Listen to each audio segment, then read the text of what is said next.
जो लोग अपना माल अल्लाह के रास्ते में सर्फ करते हैं, फिर उसके बाद न उस खर्च का किसी पर एहसान रखते हैं और न किसी को तकलीफ देते हैं, उनका सिला उनके परवरदिगार के पास तैयार है। और क़यामत के रोज न उनको कुछ खौफ होगा और न वो गमगीन होंगे। जिस खैरात के देने के बाद लेने वाले को ईजा दी जाए, उससे तो नर्म बात कह देनी और दरगुजर करना बेहतर है। और अल्लाह बेनियाज है, बुर्दबार है। मोमिनो, अपने सदकात और खैरात एहसान रखने और ईजा देने से उस शख्स की तरह बर्बाद न कर देना जो लोगों को दिखावे के लिए माल खर्च करता है और अल्लाह और रोज आखिर पर ईमान नहीं रखता।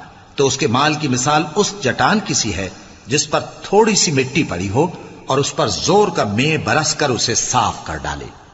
इसी तरह ये रियाकार लोग अपने अमाल का कुछ भी सिला हासिल नहीं कर सकेंगे और अल्लाह ऐसे नाशुकरों को